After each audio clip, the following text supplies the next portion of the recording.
Welcome back to BookCast FM, bringing books to life one cast at a time. Today we're doing a focused deep dive. Our mission is really clear. We want to get under the hood of viral success, understand the actual science. We're moving past the idea that it's all, random luck. We're looking for the specific psychological triggers that make ideas catch on and spread. Exactly. And our guide for this is Jonah Berger's Contagious, How to Build Word of Mouth in the Digital Age. He's a Wharton professor, and his core idea really changes how you think about marketing. He basically says virality isn't just for huge ad budgets, it's something you can design. The potential for something to spread is actually built into its core. And that's the key takeaway for you listening. If we can unpack how that works, you can start applying it straight away. So our whole chat today is built around Berger's framework, the 6 principles of contagiousness. He uses the acronym STEP-PS. Right, Step PS. And look, if you're wondering why this stuff matters, just think about this. Word of mouth isn't just some side thing. It's the main driver behind, 20 to 50% of all purchasing decisions. That's huge. We trust our friends way more than ads. Oh, okay. So let's start breaking down this STEP-PS framework. We'll begin right at the beginning with the psychology of why we share anything. That's the S, social currency. This is all about making the person sharing look good, right? Absolutely. It taps right into human nature. Berger's quote is great. People don't just share information, they share identity. We're always kind of managing our own personal brand, aren't we? With friends, colleagues. So just like we use actual money to buy stuff, we use social currency to, buy status or approval. We share things that make us look smart or cool or like we're in the know. Ah, I see. So the game totally flips. It's not about making your brand look good anymore. It's about making your audience feel like sharing your stuff actually benefits their reputation. You got it. Exactly. And Berger lays out three pretty powerful ways to actually engineer that social currency. First one is inner remarkability. This is about making something so surprising or novel or just plain extraordinary that when you hear about it, you just have to tell someone else. It's almost automatic. Okay, like those classic example, the crazy expensive $100 cheesesteak nobody needs but everyone talks about, or Blendtec's Will It Blend videos. Taking a blender and just destroying stuff made a boring tool famous. Yeah, that's perfect remarkability. Then the second way is game mechanics. This taps into our competitive side, our desire for achievement. Think about airline statuses, leaderboards on apps, those visible badges you get. When we feel like we're achieving something or leveling up, we want to kind of show it off, get that validation. Makes sense. And the third one? The third is creating insiders. This is about making people feel special, like they have exclusive access or know a secret. Think of those hidden bars, like, please don't tell behind the phone booth. The secrecy itself is the currency they share. Interesting. So inner remarkability, game mechanics, insiders. Do they all work the same way? Or is, say, remarkability better for a big, quick viral hit, while game mechanics is more for, long-term loyalty? That's a really sharp point. I think remarkability often relies on that novelty factor, right? Yeah. The surprise. So yeah, it probably drives a lot of sharing right at the start. A quick burst. Game mechanics, though, that's about visible progress over time. The status keeps building, giving people ongoing reasons to talk about it. So that feels more like a marathon strategy. Okay. Both make people feel good, feel important, but maybe remarkability is more fleeting, while game mechanics can build real loyalty. That really clarifies it. So we know why people share for status, basically, Yeah. social currency. But that status doesn't help if the idea just vanishes from memory. Which brings us neatly to T's for triggers. This answers the when. When do people remember to share? Yeah, this is crucial. The simple phrase here is, top of mind means tip of tongue. Bang. We talk about what we're already thinking about. So the key is linking your idea or product to common, everyday cues or triggers. If your idea isn't triggered often, it doesn't matter how amazing it is, it just fades away. Right, and this is where that Cheerios versus Disney example comes in, isn't it? Disney is this huge cultural force, probably more loved than cereal, you'd think. But Cheerios gets more daily word of mouth. How? It's the trigger frequency. Cheerios is tied to breakfast, something most people do every single day, a constant, unavoidable trigger. Disney is linked to vacations, maybe movies.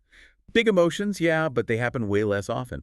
So Berger's point is that a weaker trigger that fires daily can actually be more powerful for sustained conversation than a super strong one that only happens once a year. Like the Kit Kat example, too, linking it to coffee breaks. Exactly. Have a break, have a Kit Kat. Suddenly, every time you think about coffee or see coffee, boom, Kit Kat gets triggered. Genius. So strategically, you have a choice then. Link to something frequent but maybe less exciting, or something really powerful emotionally but rare.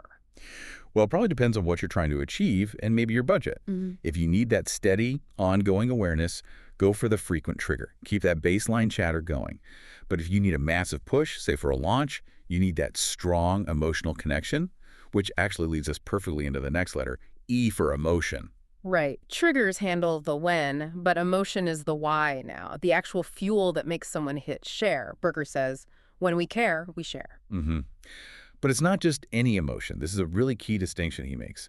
We need high arousal emotions. These are the ones that get us fired up, physiologically mobilized. Things like awe, excitement, anger, anxiety, even amusement, like intense laughter. These feelings literally increase our heart rate and push us towards action, like clicking forward or telling someone immediately. Okay, awe, excitement, anger. Those make sense. But hang on, what about really sad stuff? You see those charity ads that are total tearjerkers, or environmental stories that make you feel really down. They raise tons of money, people share them. Isn't sadness powerful too? That's a fair challenge. And you're right, they do get shared. But Berger argues that sadness, purely on its own, is actually a low arousal emotion, makes us pause, reflect, maybe slow down, Huh. deactivating.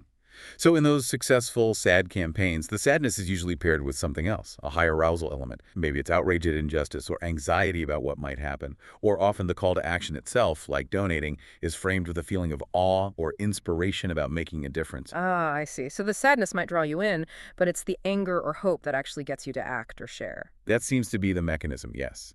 The core insight is, if you want something to spread organically, you need to lean into emotions that mobilize people, not ones that make them passive. So the takeaway is, don't just inform.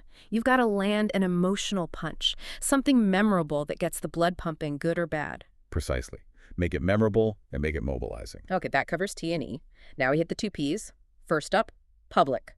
This feels like a shift from internal states, status, feelings to the outside world. If people can't see it, it can't spread. Is that the idea? That's exactly it. The rule here is simple. If something is built to show, it's built to grow.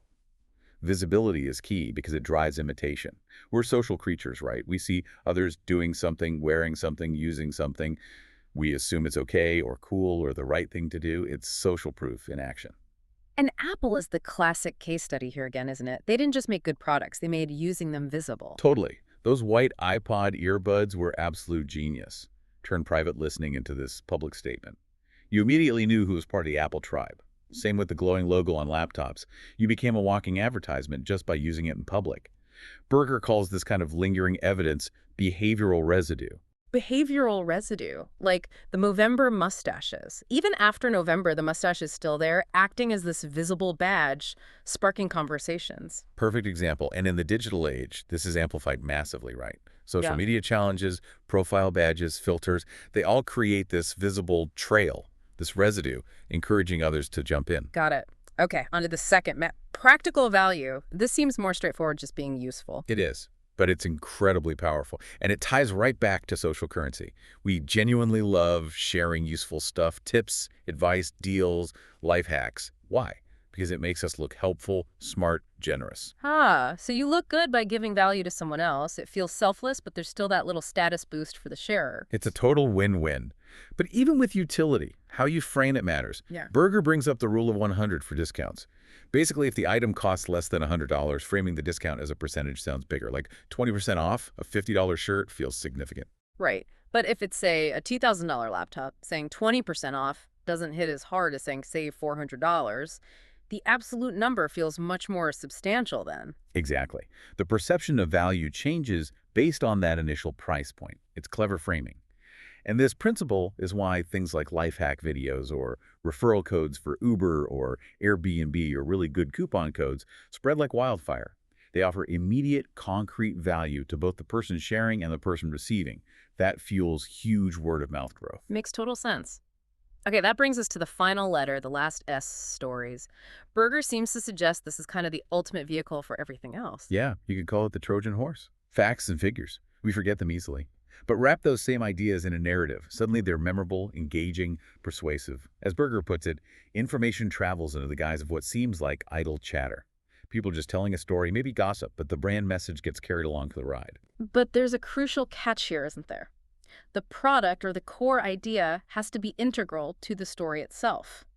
You can't just tell a cool story that happens to mention the brand. Absolutely vital. Non-negotiable, really. Right. If you can tell the amazing story without mentioning the brand or the idea, then the story might spread, but your message gets left behind. Yeah. Think about that famous Subway story with Jared Fogle losing weight.